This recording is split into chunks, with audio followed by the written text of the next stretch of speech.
Marami ba kayong naipong barya sa alkansya o kung saan-saan?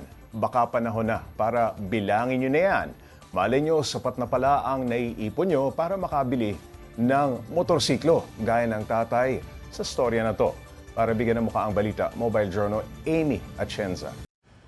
2 taon, 2 balde ng barya ang naipon ng sari-sari store owner na si Rogelio Fortes ng Agoo, La Union. Merong piso, merong 5 at iba pang mga barya. Pag may barya ko sa bulsa, imbis na bibili ko ng merinda, nilalaad ko na lang hanggang sa inulupot. Umabot po yun ng 2 years, hindi ko na po namalayan, binuksan ko, ganun pala yung halaga na. Nang kanyang buksan, umabot na pala sa halos 126,000 pesos ang halaga ng naipon niya. Tiyempo namang matataas ang marka sa eskwelahan ng panganay na anak niyang si Lawrence. Kaya nagdesisyon si Tatay Rogelio na ito na ang panahon para maibili siya ng pinangarap na motorsiklo. Nabigla din pa yun na mayalong saya po. Kasi hindi ko po expect na para sa akin pala yung ipon niya po na pinangbili po ng motor. Kaya At heto, may sukli pa. Plano na itong i-invest ni Tatay Rogelio sa kanyang tindahan. Sa payo ko yung mga kagaya kong parents, bakit hindi natin subukan na itry, gumawa ng challenge na unti-untiin natin kahit pa barya-barya, piso-piso, 5-5. Lalo na yung mga kabataan ngayon, lahat karamihan na, may mga bisyo na. So gawin na lang natin bisyo yung pag-iipon na lang. Ang kwento ni Tatay Rogelio ang patunay na ika nga, great things start from small beginnings.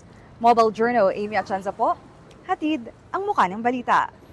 Pag-usapan pa natin itong tinatawag nating Ultimate Ipon Challenge kasama si mobile journalist Amy Atienza. Napakasinop naman itong tatay Kaya nga, nito. Pops J, sana all. Oo, sana all. Amy, paano rin nagsimula ang pag-iipon ng barya ni Tatay Rogelio? Well, technically, Pops J, since meron nga siyang sari-sari store, meron kasi dong mga nagtitip din kahit papano. So, yung mga barya na meron siya, Panukli din yan sa tindahan yes, di ba? pero kasi sa kanya, Pops J, nagsimula siya na piso lang. So, lahat talaga ng piso na meron siya, ilalagay niya lang daw dun sa isang tagong balde dun sa bahay nila. So, hindi obvious na ginagawa niya na siyang alkansya. Until parang na-realize niya na, ay, kaya din pala na makapag-ipon ako ng 5 pesos, 10 pesos, tapos nagkaroon pa nga ng barya, 20 pesos. So, ayun talagang pinagsama-sama niya na hanggang sa Galing. umabot na 2 balde or 2 timba. Amy, intention ba talaga niya ang mag-ipon? May pinag-iipunan na ba talaga siya o talagang gusto niya lamang magtago ng mga barya?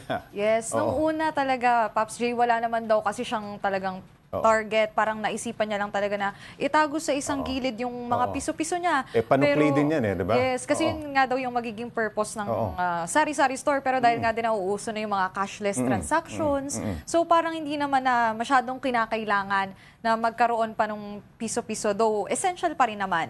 Pero ayun nga, dahil nga gusto niya din daw na makaipon para sa 2 niyang anak, Sir J. Ayun na yung ginawa niya. Parang naging habit na rin talaga ni Tatay Rogelio. Amy, anong level na ang anak niyang si Lawrence sa eskwela? Saan niya ginagamit niya ng motor na bigay ng kanyang tatay?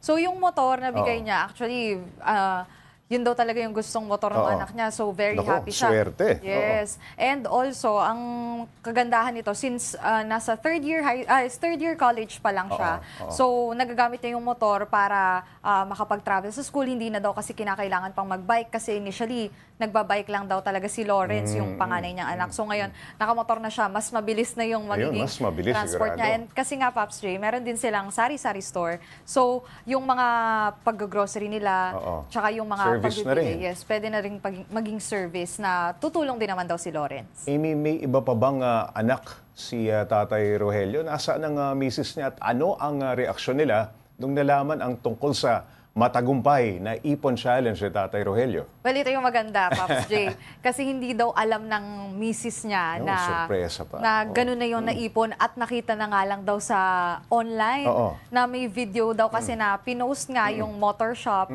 na ganito yung nagbayad sa amin, puro piso-piso. So, nung nakita nung asawa niya yung video at napansin na asawa niya pala yun, nagulat daw talaga and very happy naman daw na naging ganun Galing. yung kinalabasan na kahit na OFW kasi yung asawa niya. Oo. So, kahit wala siya dito sa Pilipinas, alam niyang natututukan talaga ng maayos. At dalawa yung anak niya, yung panganay si Lawrence, tapos may bata pang babae, yun yung bunso. Eh, mantakin mo, hindi mo namamalaya na yung papiso-piso, no, na nilalagay mo sa balde, magkakaroon ka ng pambili. Talaga, Pops ng J, talagang isang motorsiklo.